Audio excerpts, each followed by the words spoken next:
আপনি কি ঋণের জালে জড়িয়ে পড়েছেন? আপনার জীবনের ফিনান্সিয়াল গোলগুলিকে ঠিকঠাকভাবে সেট করতে আর অ্যাচিভ করতে অসুবিধা হচ্ছে? আপনার আয় এবং ব্যয় অনুসারে আপনি কি সঠিক বাজেট সিস্টেম বানাতে পারছেন না? আপনার ফিক্সড ইনকামের বাইরে কিছু প্যাসিভ ইনকাম স্ট্রিম নিয়ে ভাবছেন? তবে এই ভিডিওটি আপনারই জন্য। আমাদের বেশিরভাগ মানুষের সবথেকে বড় 4টি ফিনান্সিয়াল প্রবলেম নিয়ে শুধু আলোচনা করব না, আমরা সংক্ষেপে জানব ধাপে ধাপে সঠিক কী রকম স্ট্র্যাটেজি নিয়ে এগোলে তবেই মিটবে সমস্যাগুলি। সম্পূর্ণ ভিডিওটি দেখুন আর বুঝে নিন কিভাবে পাবেন ফিনান্সিয়াল ফ্রিডম।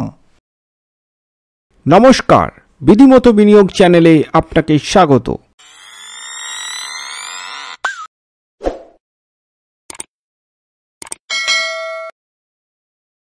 জীবনে ফিনান্সিয়াল ক্রাইসিসের সম্মুখীন হয়ে ঋণের জালে জড়িয়ে পড়েছেন এমন মানুষের সংখ্যা অগুন্তি। আর বর্তমানে ইজি ইএমআই এর জামানায় এই সমস্যা আরও বাড়ছে। ঋণ পাওয়া যত সহজ হচ্ছে, ঋণ শোধ করা তত কঠিন হয়ে উঠছে। অনেক স্যালারিড এমপ্লয়ি রয়েছেন, মোটা অঙ্কের মাইনে পান, কিন্তু মাসের বেতন অ্যাকাউন্টে শুধু ঢোকার অপেক্ষা। সব ইএমআই কেটে মাসের 10 তারিখের পর দেখা যায় অ্যাকাউন্টে শুধু মিনিমাম ব্যালেন্স পড়ে আছে। এর থেকে নিষ্কৃতি পাওয়ার উপায় কি? একটাই সমাধান, ডেট ম্যানেজমেন্ট। আসুন ব্যাপারটা স্টেপ ওয়াইজ একটু সবিস্তারে বুঝে নিই। সাধারণভাবে বলতে গেলে ডেট ম্যানেজমেন্ট হলো সহজে ঋণ পরিশোধ করার একটা অর্গানাইজড প্ল্যানিং বা প্রসেস। একটি ডেট ম্যানেজমেন্ট প্ল্যান বানানো হয় যার মূল লক্ষ্য থাকে আউটস্ট্যান্ডিং ব্যালেন্স কমানো বা একেবারে এলিমিনেট করা। আসুন সিস্টেমটি একটু স্টেপ ওয়াইজ দেখে নিই। প্রথমে একটি লিস্ট করে ফেলতে হবে। ক্রেডিট কার্ড বিল থেকে শুরু করে home loan, car loan, two wheelers loan, consumer goods loan, সমস্ত পার্সোনাল লোন, ব্যাঙ্ক অ্যাকাউন্ট থেকে নেওয়া অ্যাকাউন্টে ওভারড্রাফট, অ্যাডভান্স, প্রভিডেন্ট ফান্ড থেকে তোলা রিফান্ডেবল অ্যামাউন্ট, সবগুলি একটি সিরিয়াল নাম্বার ধরে লিখে নিতে হবে। এবার প্রতিটি পয়েন্টের পাশে 4টি কলাম করে নিন। Interest rate, minimum payment amount, outstanding amount এবং maximum time duration for closure. এবার প্রায়োরিটি অনুসারে লোনগুলিকে সাজিয়ে ফেলুন।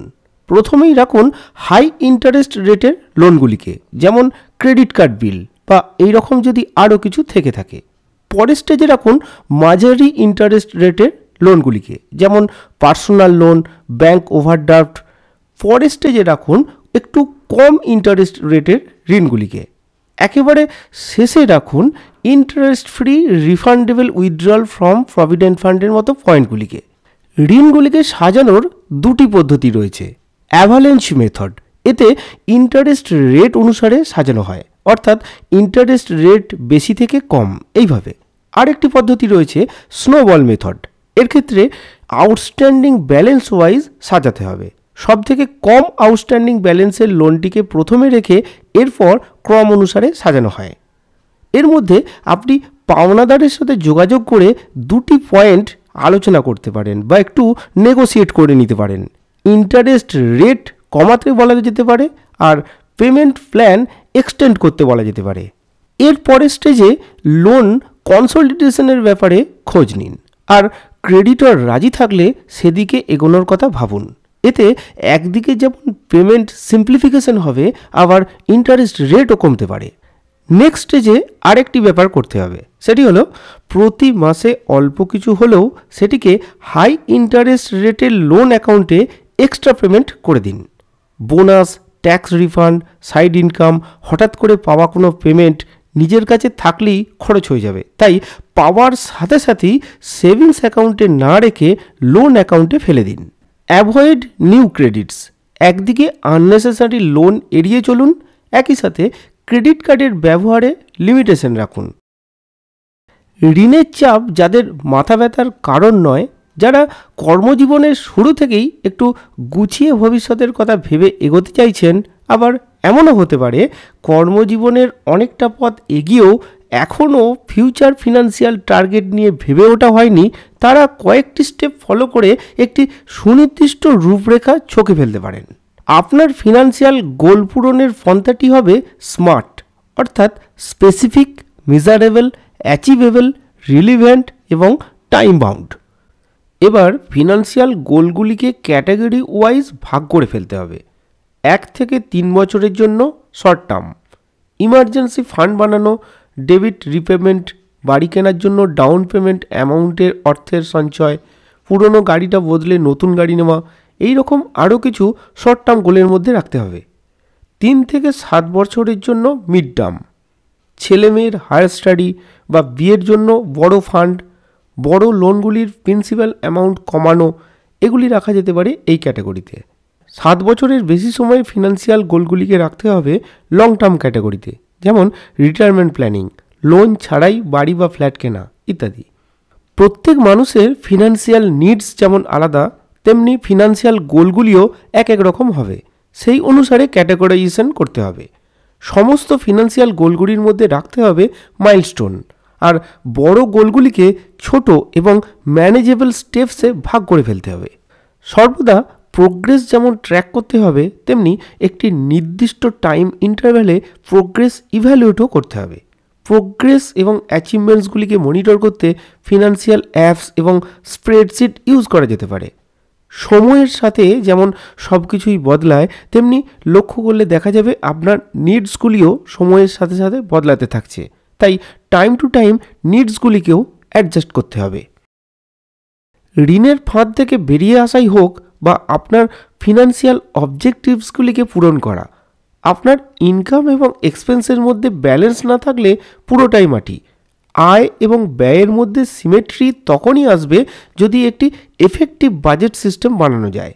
এখানে রইল ফলো করার মতো কিছু রেশনাল স্টেপস। প্রথমেই মান্থ ওয়াইজ এবং ইয়ার wise income from all sources calculate করে ফেলুন। Salary, side income, rented income, income from investment, income from property, সমস্ত কিছু ইনক্লুড করুন। এবার খরচের হিসাব করে নিতে হবে। সমস্ত এক্সপেন্স ফিক্সড এবং ভেরিয়েবল এই দুটি ক্যাটাগরিতে ভাগ করে ফেলুন। ফিক্সড ক্যাটাগরিতে থাকবে রেন্ট, ইউটিলিটির মতো খরচাগুলি, আর অন্য ক্যাটাগরিতে থাকবে entertainment, dining out, emergency medical expense ইত্যাদি খরচ। খরচের ব্যাপারে মেটিকুলাস হতে হবে। 50-30-20 রুল অ্যাপ্লাই করা যেতে পারে। আপনি রুলটিকে উল্টো দিক থেকে ইমপ্লিমেন্ট করুন। কীরকম? প্রথমে 20% সেভিংস বা হাই ইন্টারেস্ট ঋণের পরিশোধ। টোটাল ইনকামের minimum 20% emergency fund build up বা ইনভেস্টমেন্টে চ্যানেলাইজ করতেই হবে। নেক্সট 50% খরচ হবে for needs, rent, groceries, utilities, essential medicine, যাতায়াতের খরচ, এই সমস্ত কিছু যেগুলি অত্যাবশ্যকীয়। বাকি 30% ব্যয় হবে for wants, hobbies, entertainment, vacation ইত্যাদি। সারা মাসের এবং বছরের খরচের হিসাব রাখার জন্য বিভিন্ন টুলস বা অ্যাপস ইউজ করা যেতে পারে। সিম্পলি ট্র্যাকিংয়ের জন্য এক্সেল শিটও ব্যবহার করতে পারেন। অনেকেই 50-30 করে 20-তে যান, কিন্তু বেশিরভাগ সময়ই দেখা যায় কিছু না কিছু এমন খরচের তাগিদ এসে হাজির হয় যে শেষ 20-তে গিয়ে টান পড়ে। প্রতি মাসেই ভাবেন 20% সেভিংস করবেন, কিন্তু কোনো মাসেই হয়ে ওঠে না। তাই সেভিংস বা ইনভেস্টমেন্ট অটোমেটেড করুন। মাসের প্রথমেই খরচ শুরু হওয়ার আগেই নির্দিষ্ট অ্যামাউন্ট সেভিংস অ্যাকাউন্ট থেকে ইনভেস্টমেন্ট অ্যাকাউন্টে ট্রান্সফার হয়ে যাবে।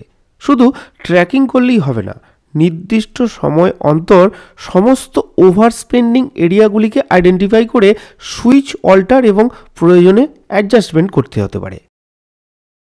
আমাদের মধ্যবিত্ত ফ্যামিলিতে আপনার ইনকামের 20% সেভিংস বা ইনভেস্টমেন্ট করে নিজের এবং ফ্যামিলির জেনারেল নিডসগুলি পূরণ করার পর দেখা যায় আপনার রিল্যাক্সেশনের জন্য আর কিছুই অবশিষ্ট নেই। ঠিক তখনই গুরুত্ব বাড়ে প্যাসিভ ইনকামের। 9 to 5 জব, বিজনেস, অন্য রেগুলার ইনকামের বাইরে কিছুটা এক্সট্রা ইনকাম, যা আপনাকে দেবে ফিনান্সিয়াল স্টেবিলিটি এবং টাইম ফ্রিডম। এছাড়াও নিয়ে আসতে পারে ফ্লেক্সিবিলিটি ইন লাইফ চয়েস। কিছু কমন প্যাসিভ ইনকাম স্ট্রিমের ধারণা নেওয়া যেতে পারে। রেগুলারলি ডিভিডেন্ড দেয় এমন স্টক বা ইটিএফে ইনভেস্ট করা যেতে পারে।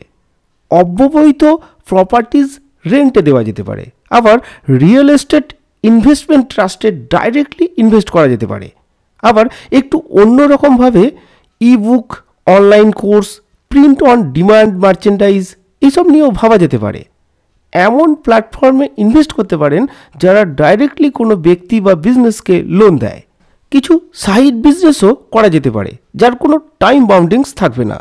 প্যাসিভ ইনকাম থেকে যেটি আসবে সেটি আবার ওই ক্ষেত্রেই ইনভেস্ট করুন, স্টাডি করুন, এক্সপ্যান্ড করুন। সব থেকে best out of the box কিছু ভাবা, এমন কিছু যেটাতে আপনার এক্সেলেন্সি রয়েছে।